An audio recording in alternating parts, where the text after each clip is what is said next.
Karibu Tuzo Online. Tutajipanga upya. Kuna wachezaji wawili watatu ambao wenyewe mnajua tumewasajili. Kwa hiyo tutakuwa tuna timu bora zaidi kuliko mwaka huu. Na mwaka huu kuna wachezaji wengine wadogo ambao hawakuwa na mazoea na mashindano makubwa. Sasa wamepata mazoea, kwa hiyo watakuwa wanacheza vizuri mwakani. Miongoni mwa vitu ambavyo Simba amefanya mwaka huu ni ujenzi wa timu. Nahisi kwa asilimia ngapi mmefanikiwa ukilinganisha ama ukijumuisha na hili la kufika finali? Kwa kweli mwalimu alipokuwa anasema kweli, na yeye wote ni mashuhuda kwamba wachezaji walikuwa wote karibu wapya. Mwalimu alikuwa anajaribu kujenga, lakini wakati anajaribu kujenga timu alikuwa anapata mafanikio. Kwa hiyo wapenzi wa Simba wakachukulia kwamba timu imekamilika, lakini timu bado haijakamilika. Nilivyosema kwamba tukiongeza wachezaji wawili watatu ndio timu itakamilika. Kwa hiyo wapenzi wa Simba wafurahi kwanza kwamba tumefika finali, ingawa mazumuni ilikuwa ni kuchukua, lakini mwisho wa siku ni Mungu ndio anayepanga kwamba unaweza kuchukua usichukue. Kwa hiyo nasema nawapongeza wapenzi wa Simba, najua wengi sana wametokea, na nawapa pole wapenzi wengine ambao walikuwa na tamaa ya kuiona finali Dar es Salaam lakini wakashindwa kuja. Maana Dar es Salaam wangeingia kwa shilingi 5,000, hapa ilikuwa watafute shilingi 100,000 kwa ajili nauli ya boti. Kwa hiyo inshallah mwakani tutajipanga na wao vile vile watashuhudia, kama sio nusu basi watashuhudia finali. Mchezo kama ungechezwa kwenye uwanja wa Benjamin Mkapa ungekuwa tofauti na hivyo ambavyo ulivyokuwa leo pengine? Ungekuwa tofauti kidogo, maana tungekuwa na mashabiki wengi sana ambao wangeweza kushangilia timu. Na timu wanaposhangilia wengi, basi wachezaji naye wanapata hamasa kubwa ya kuweza kuongeza nguvu. Kuna nguvu ya kawaida na kuna na nguvu ya ziada kidogo. Sasa ile mashabiki wanaongezea nguvu ya ziada ili hawafi moyo haraka sana. Asante. Funga goli la pili lakini wakakataa. Kwa watu wengi ambao wameona wamesema ulikuwa ni mpira halali kabisa, lakini kijisu yao ikafanya mpira uonekana kama si goli. Kwa hiyo nasema tu hatukutegemea kuchukua kikombe. Mpango wetu ilikuwa kufika nusu finali, tukavuka nusu finali, lakini binadamu anakuwa na tamaa, akifika nusu anataka nzima. Kwa hiyo tulipofika finali ni hatua kubwa sana, lakini vile vile tuliingia na tamaa kuchukua. Tungeweza kuchukua, lakini mwisho wa siku ni Mungu ndio anayepanga kwamba tungeweza kuchukua au tusingeweza kuchukua. Kuna story kwamba mwamuzi huyo anachezesha leo, mlimkataa, mliandika barua kafu kwamba hamna imani naye. Mlikiona hiki ambacho kimetokea leo? Mimi kwa kweli sijui, maana mimi sio kiongozi kwamba kama viongozi waliandika, lakini imeonekana wazi kwamba refa alikuwa anapendelea sana upande mmoja. Kwa hiyo ndio hivyo, lakini mwaka huu mnavyojua kwamba mwalimu alikuwa anasema anapanga timu na kupanga timu akapata mafanikio kuweza kufika finali. Kwa mwakani tukiongeza wachezaji wawili watatu, inshallah tutafika tena nusu au tutafika finali. Kwa hiyo wapenzi wa Simba wasivunjike moyo, huu ndio mwanzo. Kwa hiyo tutafika mbali tena mwakani.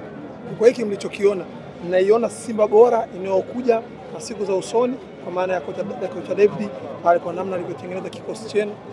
Ni wazi kutakuwa na Simba bora zaidi kuliko mwaka huu. Maana na yeye mwenyewe ameshawahi kusema kwamba kafika kwenye 75, 80. Sasa ikifika 100 obviously itakuwa na timu bora. Na kulikuwa na wachezaji wengine ambayo ni mara ya kwanza kucheza mechi za kimataifa, wakina Kagoma na Hamza. Kwa hiyo wamepata experience kwa mwakani na wataweza kucheza vizuri zaidi. Mzee la mwisho, kweli mwaka tutamuona Faisal Salum kwenye jezi nyekundu? Inshallah Mungu akijalia. Inshallah Mungu akijalia. Faisal anakuwa mnyama. Ndio. Kila kitu kimeenda sawa. Ndio. Ni mkataba wa muda gani? Hiyo viongozi ndio wanaojua. Sasa neno lako kwa mashabiki wa Simba kwa hiki kilishatokea, sasa tunatakiwa mrudi Dar es Salaam, mjiandae na mchezo wa Singida Sasa tunatakiwa kusahau haya, tuungane tena tukamaliza ligi yetu na kombe la shirikisho. Kwa hiyo hayo yamepita. Naomba wapenzi wa Simba wajione fahari, wajione wanaume, tumetolewa kiume na kila mtu kashuhudia. Kwa hiyo waendelee kufurahia timu yao. Shukrani. Asante. Licha ya mvua, mashabiki wa Simba wanaendelea kuondoka kwenye uwanja wa Amani baada ya mambo kwenda ndivyo sivyo, tofauti na kile ambacho walitarajia dakika za jioni baada ya goli tu la RS Berkane kuingia. Mashabiki wakaona isiwe kesi na kuanza kuondoka uwanjani licha ya mvua kuwa inaendelea kunyesha kiasi chake. Mvua kwa mbali wenyewe wanasema, lakini mashabiki wao wanaona liwalo na liwe, kama kuloa tuloe tu, lakini twende nyumbani. Na wengi walitamani kuona wakibeba kombe, lakini mambo yameenda tofauti. RS Berkane kutoka nchini Morocco, bingwa mara mbili na sasa ni ubingwa wake wa mara ya tatu anaubeba kwenye ardhi ya Tanzania, mbele ya mashabiki hawa ambao unashuhudia, mashabiki wa mnyama ambao wanasema hawakutamani historia ya mwaka 1993 ijirudie, lakini ndivyo ambavyo imejirudia tena kwa mara nyingine, mbele ya Rais wa Serikali ya Mapinduzi Zanzibar Hussein Mwinyi, mtoto wa Rais Mwinyi ambaye mwaka 93 alikosa kombe akiwa na Simba kwenye uwanja wa Uhuru, kombe la kafu. Unaona mbilinge zikiwa zinaendelea, mashabiki kule na polisi wamemsogeza pembeni. Inaonekana kulikuwa na sintofahamu, lakini polisi wapo wa kutosha kuhakikisha usalama upo, na mashabiki kama hivyo wakiwa wanaendelea kuondoka zao hapa kwenye dimba la Amani baada ya dakika 90 kukamilika. Mashabiki wa Simba wakiwa wanaondoka kwenye uwanja wa Amani baada ya kuingia tu goli la Berkane kabla mpira haujaisha. Uvumilivu umewashinda na kukiwa kuna kamvua kanaendelea kushuka. Wenyewe wakiwa wanasema bwana, unasema refa kazingua, haiwezekani tunafunga goli. Tunafunga goli kabisa alafu tunakataliwa, anasema offside. Wewe umekubaliana naye yule? Wewe kwako lilikuwa goli halali. Goli limehesabiwa. Wote walikuwa wameshajipanga hawa, ushindi hatuwezi tukapata hapa. Kwa mmezulumiwa.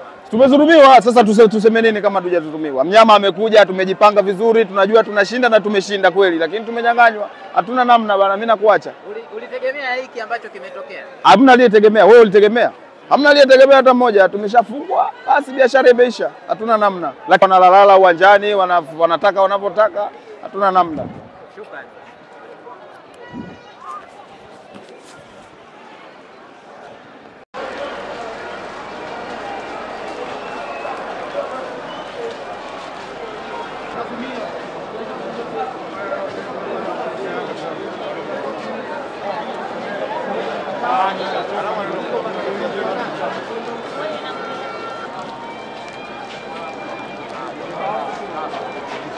Nataka hiyo